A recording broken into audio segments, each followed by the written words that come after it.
Nesse vídeo eu vou definir o que são variáveis de controle, né? Que também, às vezes a gente usa a palavra covariável, em inglês covariate, né? Então o que acontece? Dependendo da área de pesquisa,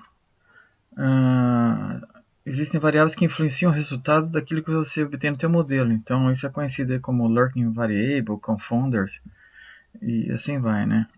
Tá, então a ideia de variável de controle é como eliminar o efeito dessas outras variáveis, né? Tá?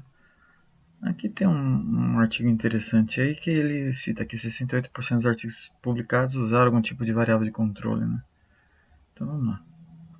Então variável de controle são variáveis que influenciam a variável dependente e independente, né? Então normalmente, eu vou dar exemplo daqui a pouco, mas normalmente o que a gente pode fazer? Fixar a variável de controle, né? Então, por exemplo, se você vai fazer um estudo, sei lá, influência do fumo na saúde, ou influência do exercício na saúde, mas você sabe que tem diferença entre homem e mulher, então um jeito é você fazer estudo só para homens ou só para mulheres, né? Então essa é uma forma de controlar aí pelo gênero, né? A outra é você incluir essa informação no próprio modelo, que seria a forma de controle estatístico, tá?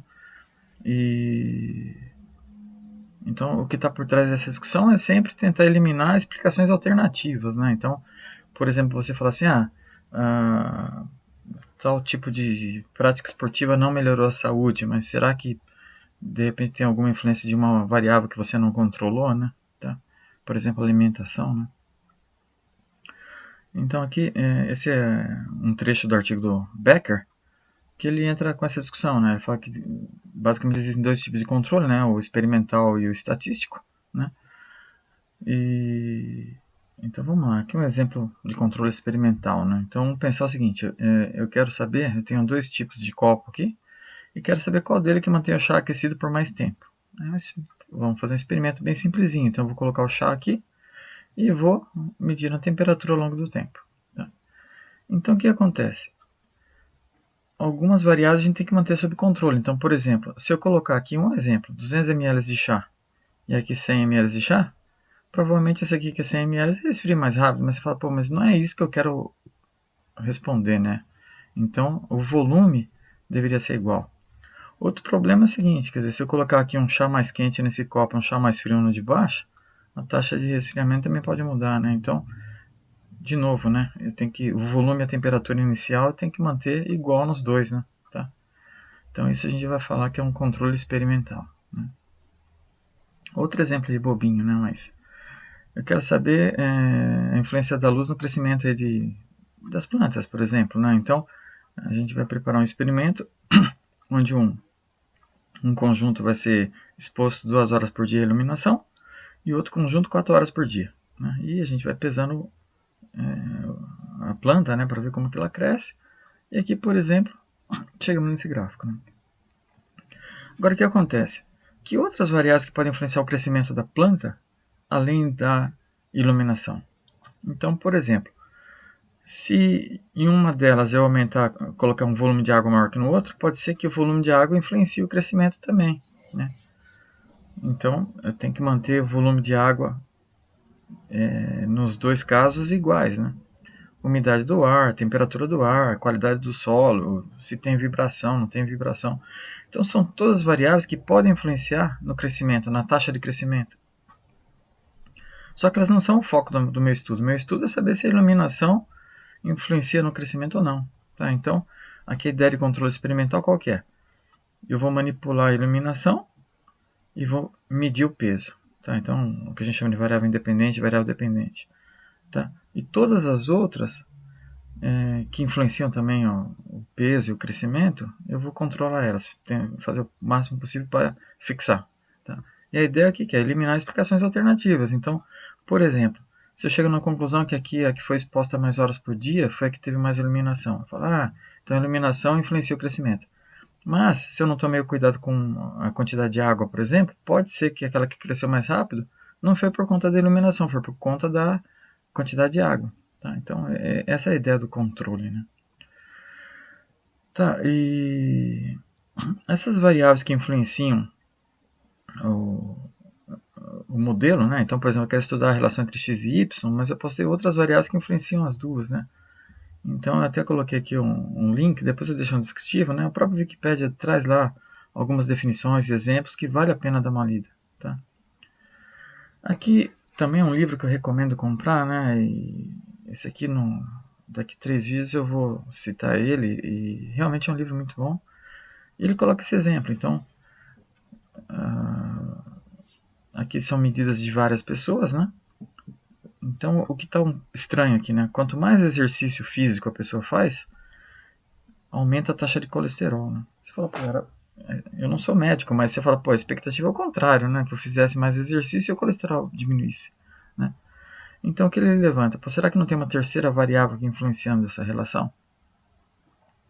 Nesse caso tem, né? Então, e a idade. Então, por exemplo, se você pegar só crianças de 10 anos de idade, você vai perceber que conforme elas fazem exercício, o colesterol vai diminuindo. Se pegar aí pessoas de 20 anos de idade, mesma coisa. 30 anos igual, 40 igual, 50 igual. Você vê que inclusive as retas são até paralelas, tá? Então isso quer dizer o quê? Que eu não deveria estudar colocando tudo num saco só, né? Tá? Então eu deveria controlar pela idade. Tá? Então a ideia de controle é bem essa, quer dizer, eu vou fazer um estudo, por exemplo, só com crianças e na faixa de 10 anos de idade, por exemplo. Tá? Ou então eu incluo a variável idade no meu modelo estatístico, né? Para fazer o controle estatístico. Tá? Isso é conhecido nesse exemplo aqui como paradoxo de Simpson, né? Então, nesse exemplo, eu tenho aqui os pontos azuis e os vermelhos. Se eu passar uma reta de tendência, vai ficar negativa aqui, né? Decrescente. Mas se eu observar que na verdade são dois grupos, e a relação é positiva, né? Tá? No livro de Shipley é outro que eu recomendo comprar e ler e tudo, né? É um livro bem interessante. Aqui ele tem um exemplo também simplesinho, né? Então assim, você tem aqui o tamanho da semente de várias plantas, né? E aqui a taxa de crescimento.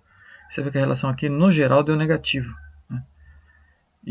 Só que quando você pega uma espécie só, o que a gente percebe? Que na verdade a relação é positiva. Quer dizer, sementes maiores têm uma taxa de crescimento maior. Né? Então eu deveria entrar com o tipo de planta como variável de controle. Né? Ou estudar uma por vez. Né? Tá? Bom, na forma de figura, então aqui nesse exemplo, vamos supor que o meu modelo estrutural é a bolinha azul. Eu quero ver como que essa influencia essa, né? Qual a relação. Só que se eu tiver outras variáveis que influenciam as duas, isso pode superestimar ou subestimar essa relação. Tá? Então, ou eu controlo essas outras variáveis fixando elas. Então, por exemplo, se é setor e tem diferença nessa relação devido ao setor, então eu deveria fazer estudo com um setor só. Ou incluir o setor como uma variável de controle. Tá? Então, isso é. E a questão que ele levanta aqui é essa, né? Que geralmente quando a gente está falando de estudo observacional, no sentido de que a coleta de dados é geralmente cross-sectional, você não consegue controlar ou randomizar as variáveis. Tá? O problema aqui é de que, assim, no caso de experimento, eu consigo randomizar, consigo controlar, consigo fixar as coisas. Né? Mas em dado aí, principalmente na área de administração de empresas, a gente não consegue fazer nada disso. Né? Então vamos lá. Aqui eu coloquei um exemplo de setor. Né? Então aqui nesse exemplo, eu tenho lá indústria, comércio, governo, né? E a quarta categoria seria ONG. Tá? Então elas estão modeladas como dummy. Né? Então a quarta não aparece porque fica sendo a categoria de referência. Então um jeito de modelar é esse, quer dizer, eu modelei como formativo, né? Setor e tal. O outro jeito, se você não quiser incluir essa variável formativa no modelo, poderia pegar as dummies e ligar direto aqui nas duas variáveis, tanto na exógena como na endógena. Tá? E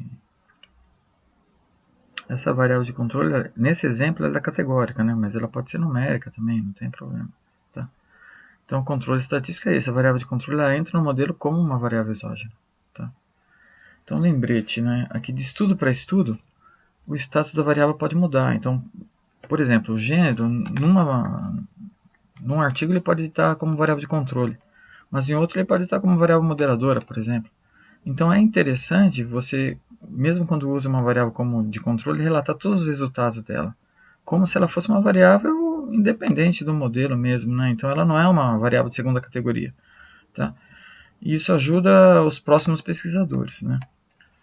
Então vamos lá. Bom, essa é a primeira parte, tem mais 2 vídeos ainda. Vamos lá.